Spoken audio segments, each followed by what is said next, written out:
Question series का GMS 2025 का पूछा हुआ क्वेश्चन है।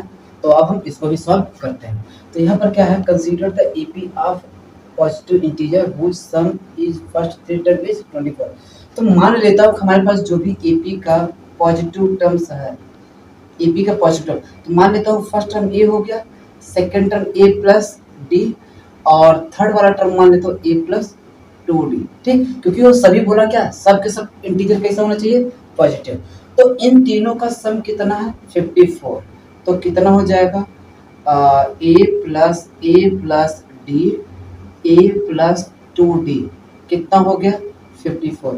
तो थोड़ा सा इसको सॉल्व कर दे देंगे तो कितना हो जाएगा, 3a प्लस 3d कितना हो जाएगा 54। तो 3 यहाँ से कॉमन लेकर उड़ा देते हैं। ठीक, थोड़ा सा क्वेश्चन हो जाएगा आसान। तो यहाँ हो जाएगा क्या 54।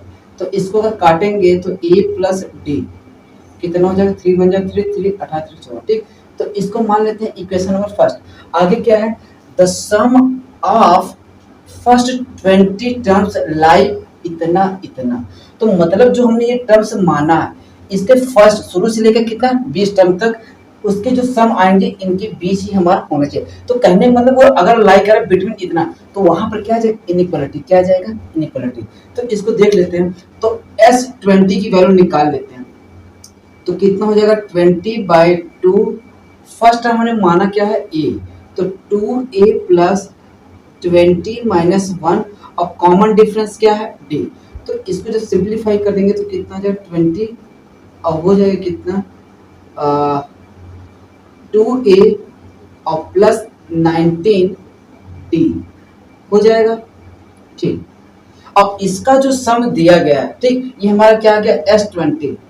ये जो सम आया है इन दोनों के बीच में होना चाहिए। चलो ठीक है, कोई दिक्कत नहीं।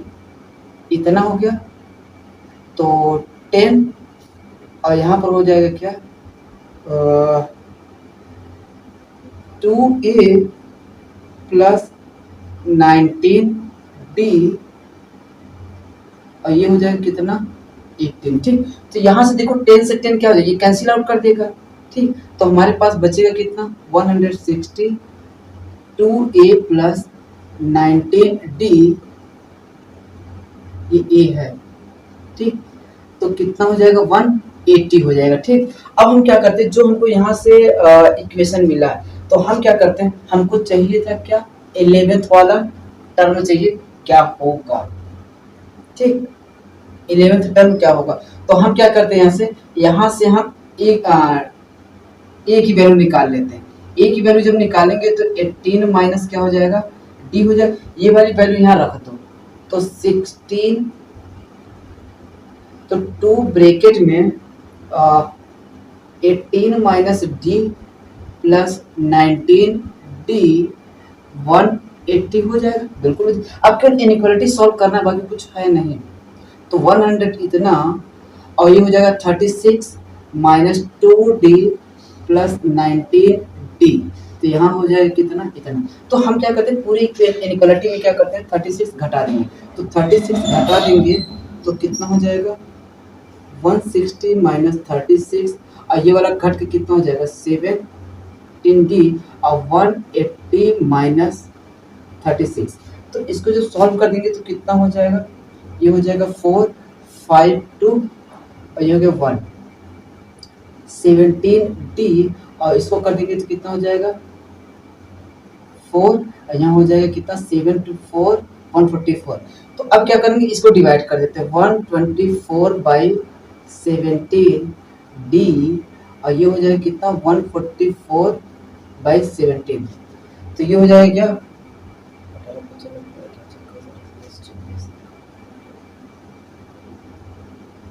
इसको घटा देंगे कितना 4, इसको अगर घटा दिया तो कितना हो गया 440 आ गया।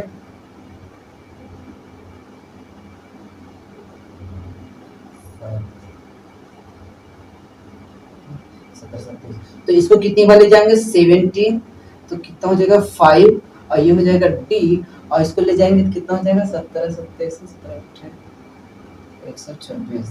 तो ये हो जाएगा 8 17 126 घटा देंगे तो कितना हो जाएगा 56 8 56 136 4 इतना आ जाएगा।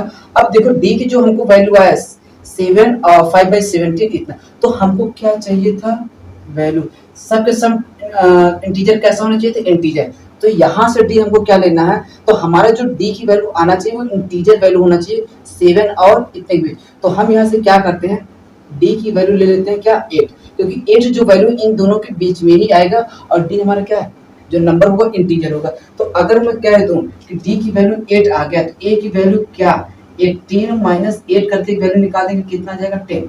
और जब हमको ए और डी की वैल्यू निकल कर आ गया तो क्या 11th वाला टर्म नहीं निकल जाएगा।